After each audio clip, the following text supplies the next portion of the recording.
Kids, welcome back. It's Professor Thomas here. We are in the Medical Kid Geometry Review part number 2. We're dealing with lines and angles today. Quick note here, today's lesson is going to be shorter than part number 1. Why? Because we're just doing lines and angles.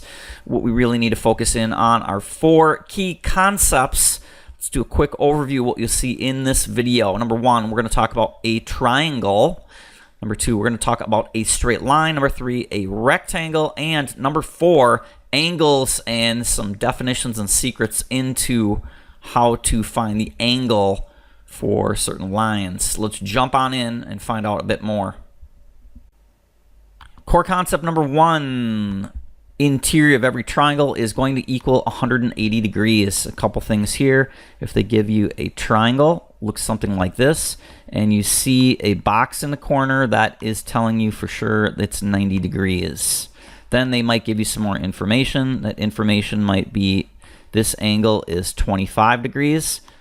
Remember, 180 total. So 180 minus 90 minus 25 will equal the angle that's in question, angle X. So 180 minus 90 minus 25, angle X would be 65. Why? Because 90, 125, and 65 equal 180 degrees.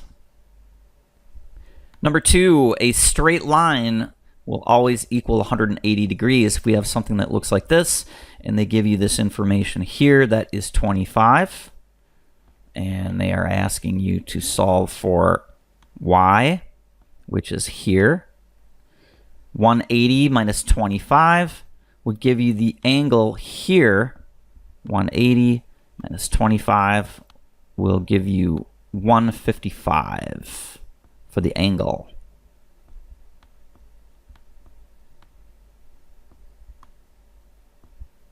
Concept number 3, interior of a rectangle is going to equal 360 degrees.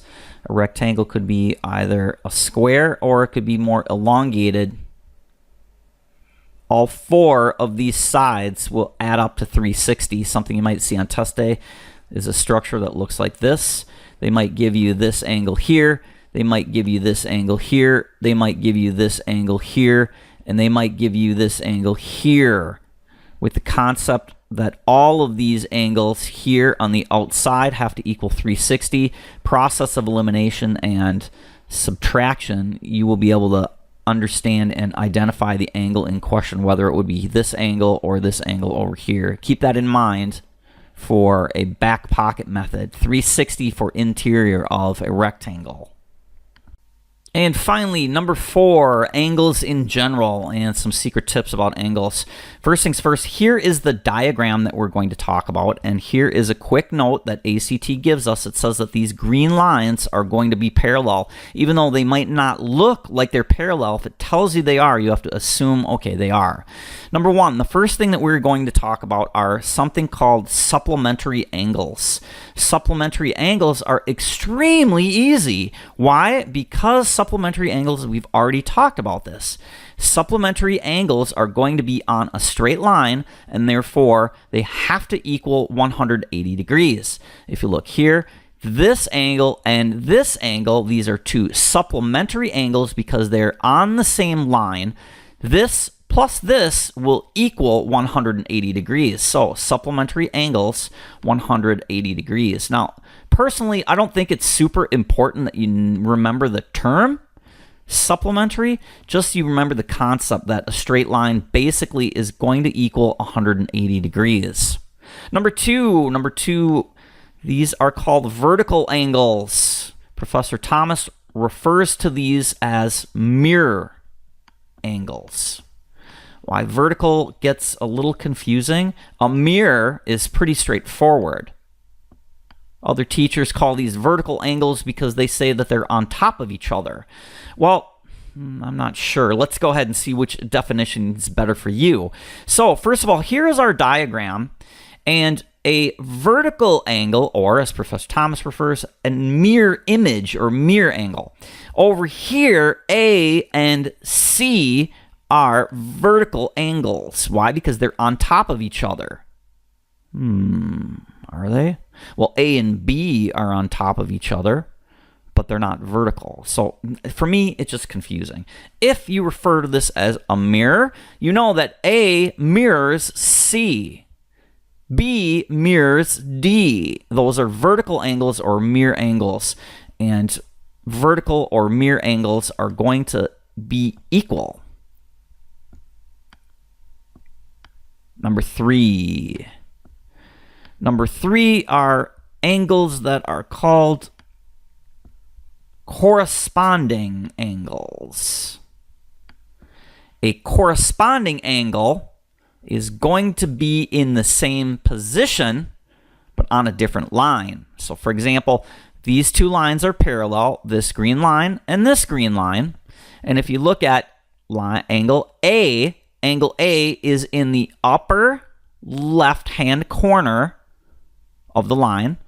And in line 2 down here, E is in the upper left-hand corner. So these two are in the exact same position. They're corresponding to each other, but they're on different lines. So corresponding angles will be on different lines, but in the same position, and therefore they will be equal. Keep this in mind as we are labeling angles as we go through. Now, what I'd like you to do here is, first of all, remember this information. Probably a good idea to write this down on your math review card. If you don't have one, a 3x5 note card from Professor Thomas works great. What I'd like you to do is copy this information down as we pause the video. Then what we're going to do, we are going to pause the video. In your booklet, I would like you to go ahead and draw this diagram in. And then what we'll do, put the labels in there with all these, and then look for supplementary, and then look for vertical angles or mirror angles, and then look for corresponding angles. So just simply write it down, supplementary, and list which ones are supplementary. We'll go ahead and come on back with the explanations to that in a moment. Pause the video now. All right, let's go ahead and check our answers. First things first, a supplementary angle is going to be on the same line and is going to be basically added together to equal 180. We saw the first example was A to B. That has to equal 180 degrees. The next example here is DC. So DC is the same thing. The next example here is EF on a straight line. And of course, HG. Those are supplementary angles and they will equal 180 degrees. The next thing is we have vertical angles. Vertical angles will equal or be the same angle. And the first example that we went through was AC. So A mirrors C. The next one is BD.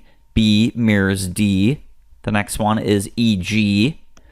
E mirrors G, and the next one and last one is F mirrors H. Those are vertical, and those are going to be the same. If angle E is 50, G will also be 50.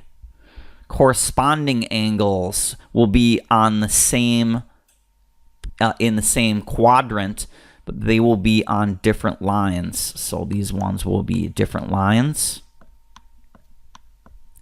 And they will be in the same position.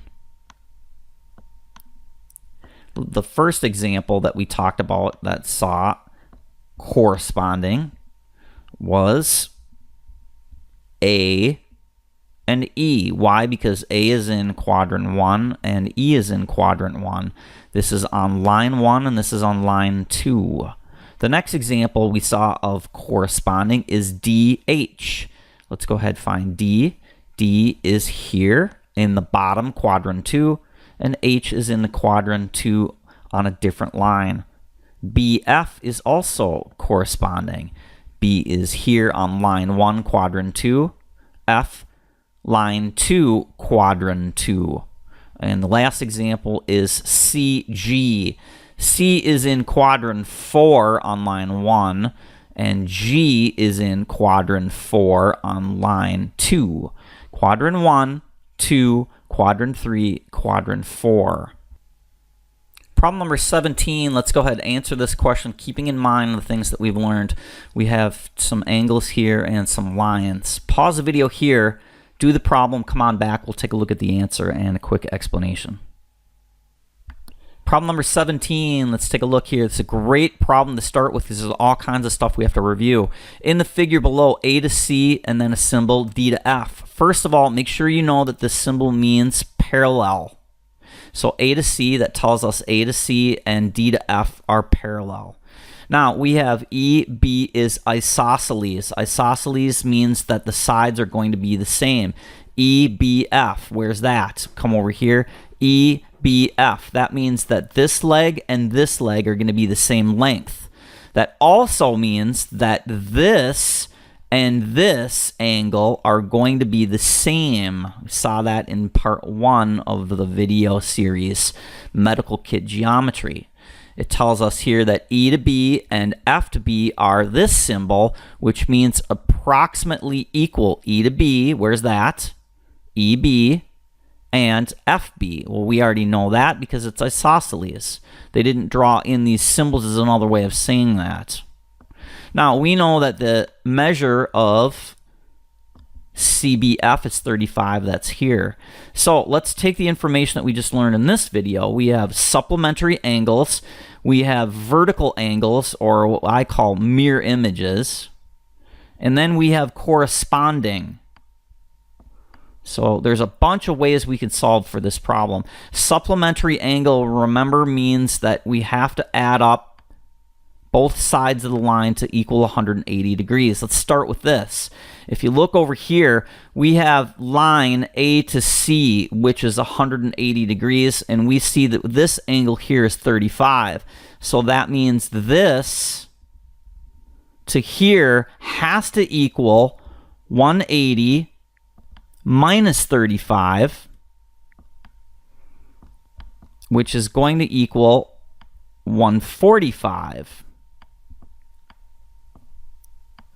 Now, from that, you could get the answer already.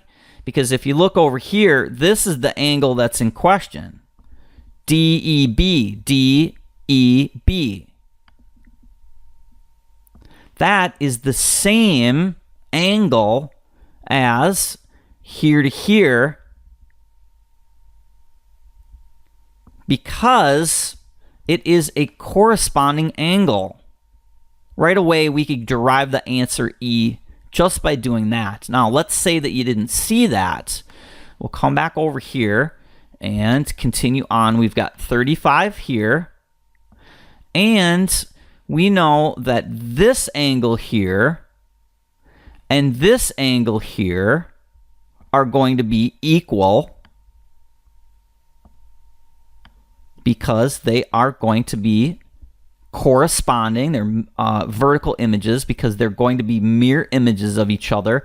Why? Because it tells us that these two lines are parallel. Well, if that's the case, then the middle here is going to have to be 180 minus 35 minus 35. 35 plus 35 is 70. 180 minus 70 is 110. The interior of every triangle is 180, so that means 180 minus 110 is 70 between both of these angles. Since it's isosceles and they're approximately equal, we could derive 70 divided by 2 gives you 35.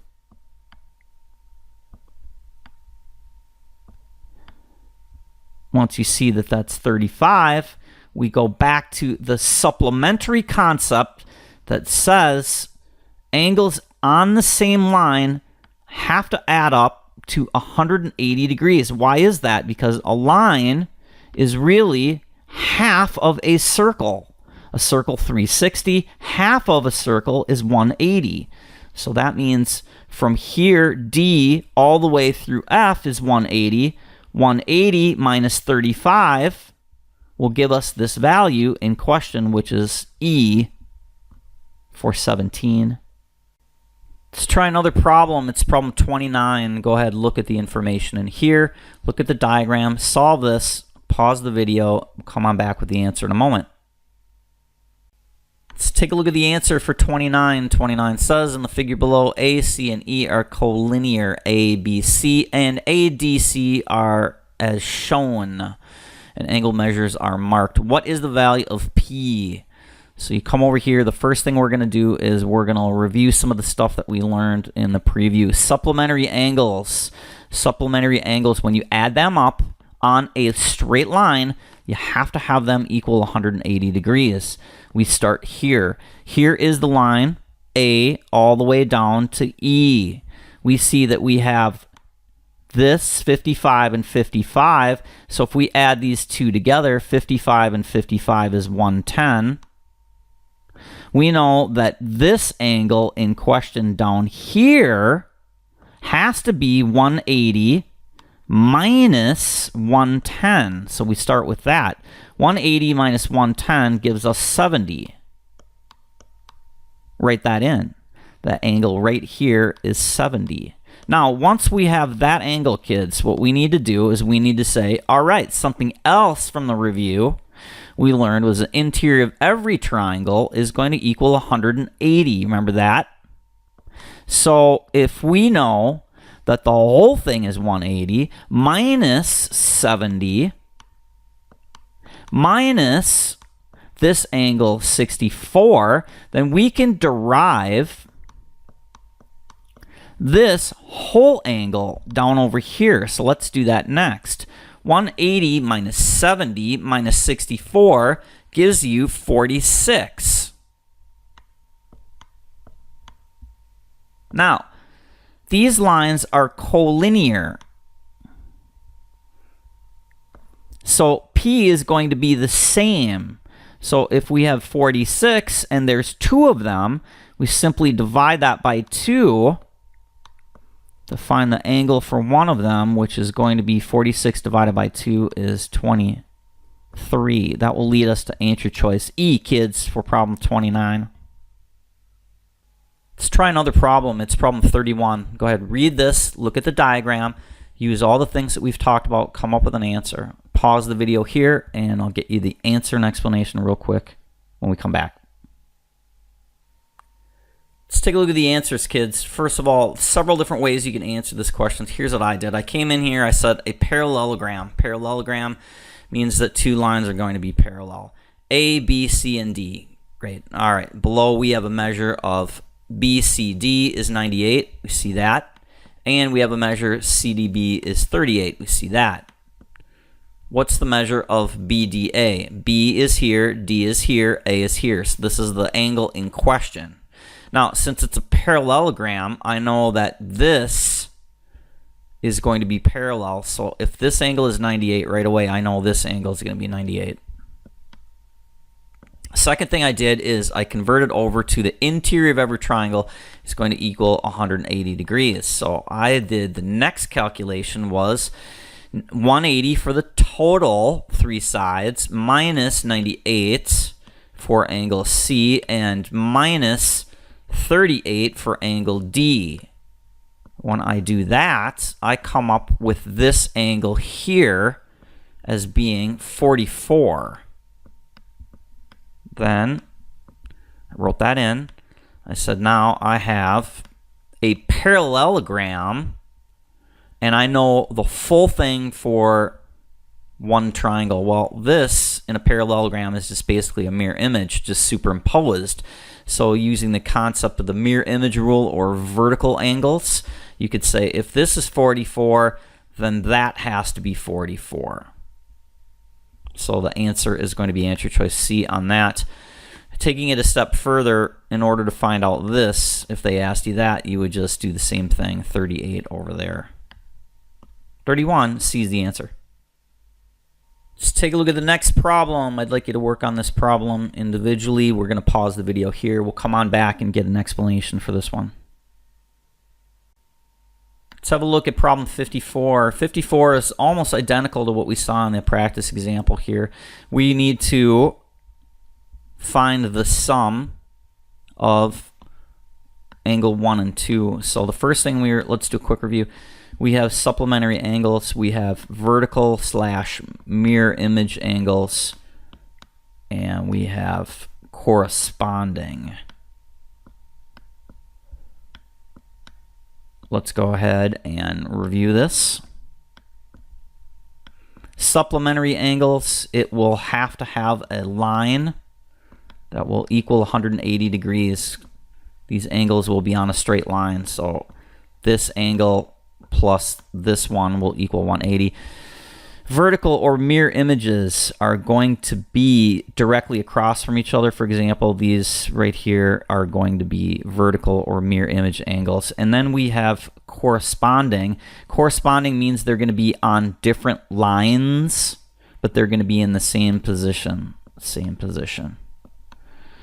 And both vertical mirror and corresponding, the angles are going to be the same. Let's go ahead and take a look at this. So let's draw some stuff in here. First of all, if we know this is 70, then this is going to be 70, right? This is a straight line. We did that using the mirror image or the vertical technique, right? Okay, now let's use supplementary 180. Here's that straight line. If this is 70, then this has to be 110. Let's do the vertical mirror, so that will be 110 as well. Over here is 70, and over here is got to be 70 according to the corresponding, right? Same position, different line. Over here is 70 going to supplementary. This line is going to be 110 here. If this is 70, then this will be 70. If this is 70, this will be 70 because of mirror image vertical, opposite of each other. Corresponding, we said, supplementary, we said, is add the lines up to equal 180. If this is 70, then this is going to be 110. If this is 110, this will be 110 here. Same thing goes for here. Here is a different position. This is 70. So this will be 70. I always like going across from each other right away because I think this mirror image vertical thing is super easy. You just look across.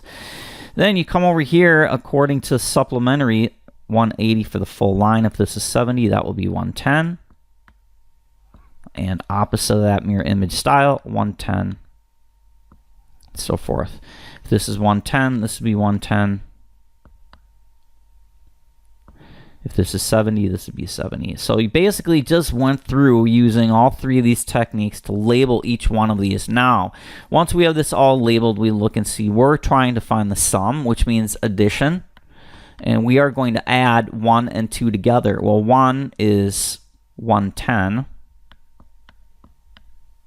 plus 2 is 110. When you do that, 110 and 110 is 220, and that will give you the correct answer of F for problem 54. It's all that stuff we learned in the review, kids. Let's take a look at problem number 58. Kids, it is one of the last questions on the test.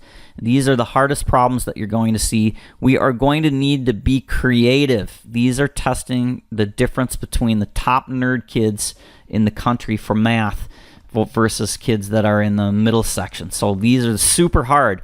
You're going to have to be flexible and creative. Watch what I do here. I've got two ways to answer this question. One is very creative, and the other way is just a flat-out formula. So let's start with a creative way. So I just remember what I was teaching you about supplementary angles, vertical/mirror angles, and corresponding angles, and the interior of every triangle. And I tried to force this problem to illustrate one of these concepts because I'm making this video for you kids. When you see this stuff inside here and look for it, you start seeing it. So anyways, I came over here and I said, all right, I want to see a triangle because I feel like there's something close to it.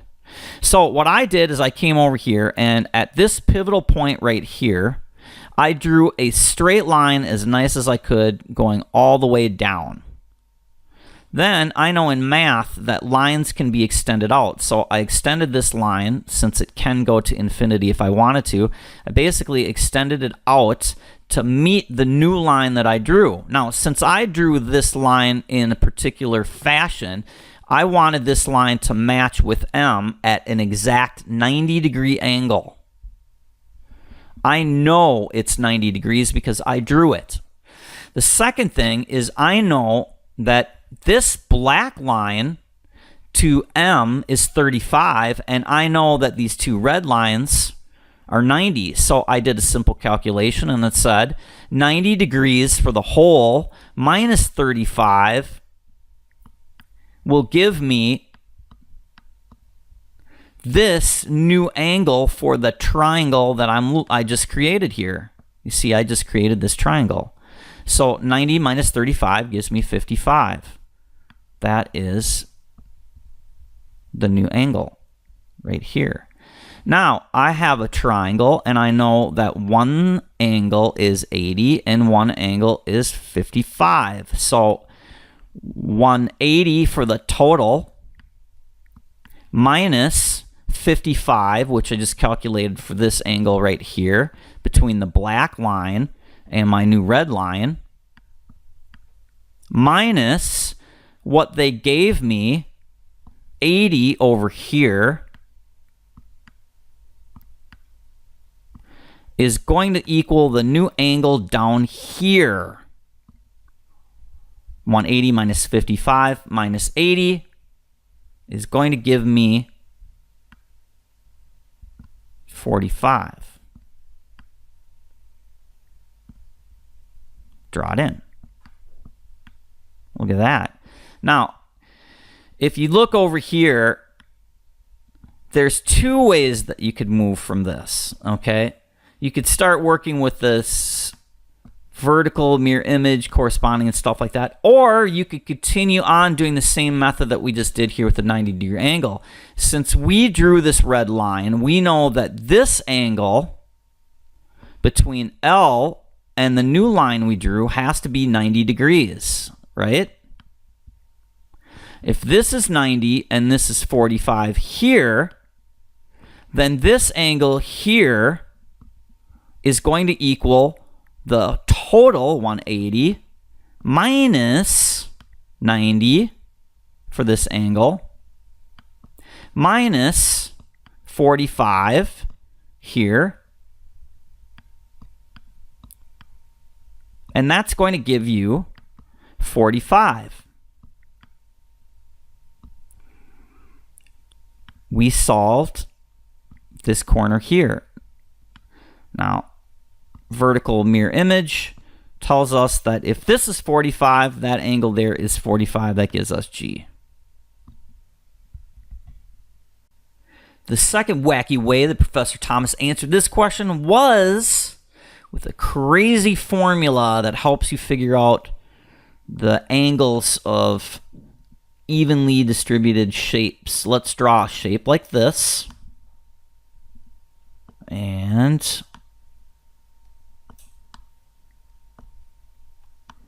if you notice this shape, apologize, I'm not the greatest artist. If you notice this shape has interior angles 1, 2, 3, 4, 5, 6, 7, 8. That's an 8-sided interior of this kind of a structure. So the formula is this: n minus 2 times 180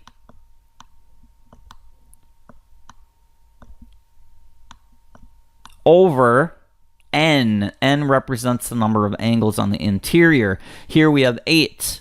8 minus 2 is 6. 6 times 180, 1080.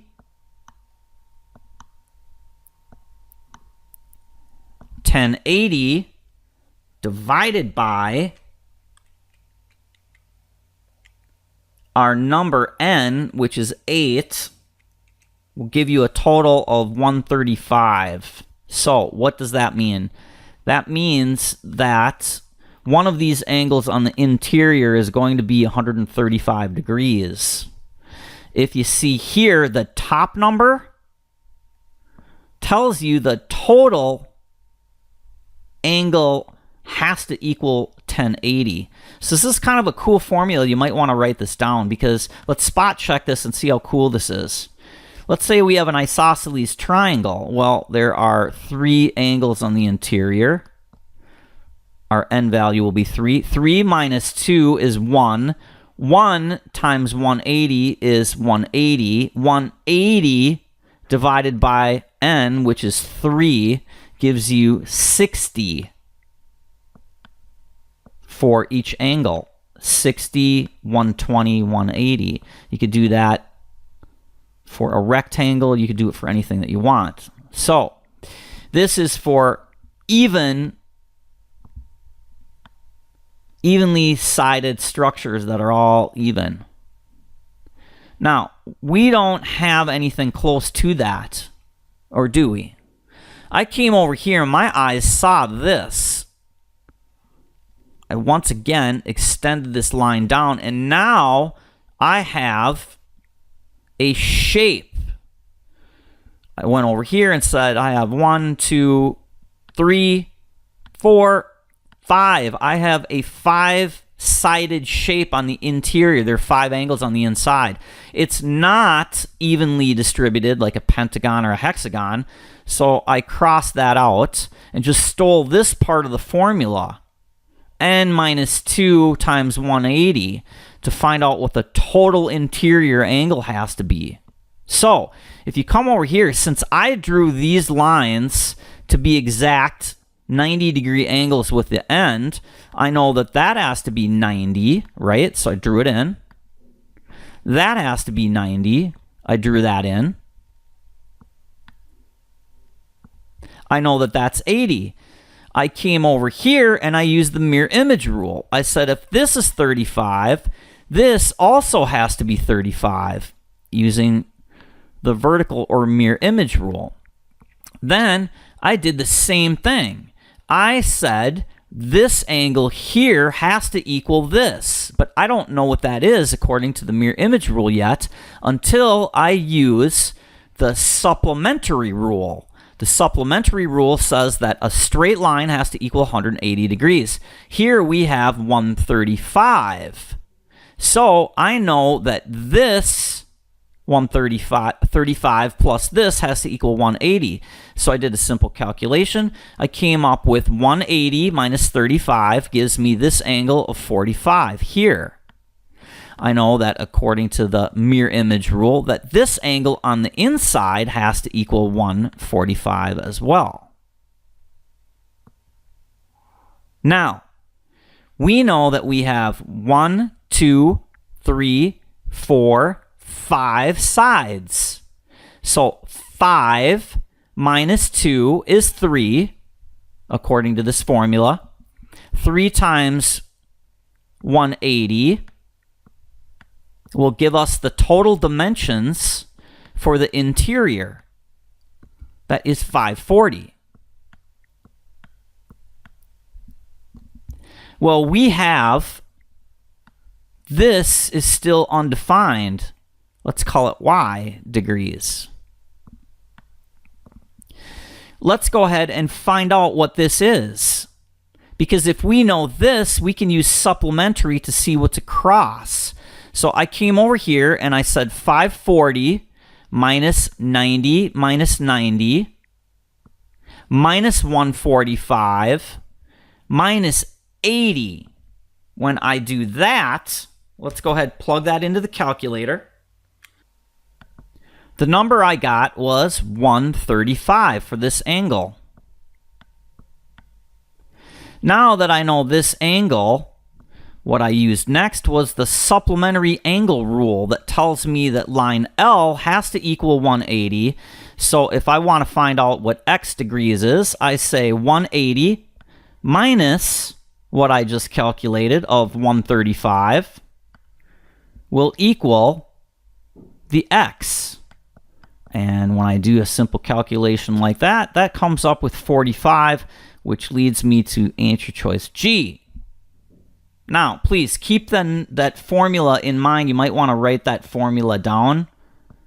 N minus 2 times 180 over N. because we might be able to use that in another place on the test. Kids, the last problem in this video workout is problem number 27, and I like to end on a fun high note. Let's have you work with this problem here. I'm going to show you and introduce some craziness here. Work on this problem. We'll come on back with the answers and explanation in a moment. Kids, it's a sneak preview into the wacky world of KidLogic math.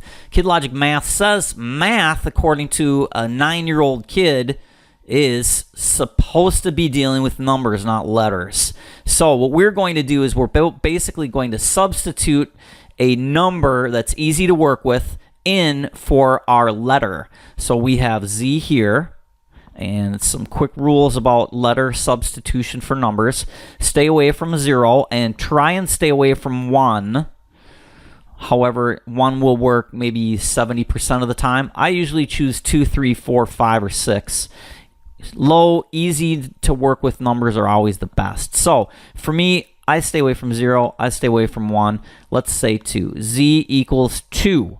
Now we take that 2 value and plug it in anytime we see a Z. Here's what it says. We have a pentagon that has one side, which is Z centimeters. So one side is going to be 2. Then we move on. It says 2 sides are Z plus 2. Well, we said that Z was going to be 2, so 2 plus 2 is 4. So we have 4, and we have 2 sides to that. So we multiply that by 2 again. So that gives us a total value of 8. We move on to the next value. The next value says this. We have one side that is the length of 5. Plug it in, 5. And we have one side the length of 3Z. Well, Z is 2. 3 times 2 is 6. So we write that down. Let's check to make sure a pentagon is 5-sided. 1, 2, 3, 4, 5. 5 sides. Now let's add this up to find the perimeter. 2 plus 8 is 10. 10 plus 5 is 15. 15 plus 6 is 21. That is the answer after we translate our answer choices. The correct answer that gets to 21 will be the right choice. Remember, your Z value is 2. 9 times 2 is 18. 18 plus 6 is 24. We're looking for 21, so that's incorrect. Z is 2. 6 times 2 is 12. 12 plus 9 is 21. That's the correct answer. Just for fun, let's plug in the other answer choices. 6 times 2, which is our Z value, is 12. 12 plus 4 is 16. Wrong. We need 21. 5 times 2 is 10. 10 plus 9 is 19. Wrong. 5 times 2 is 10, plus 7 is 17. Wrong. The only answer choice that gets us to a golden number of 21 when we use some KidLogic is answer choice B, which is correct. 27. KidLogic, kids. B. Let's revisit a couple of the core concepts before we conclude for today. Number 1, interior of every triangle is 180 degrees. That's super important and easy to remember.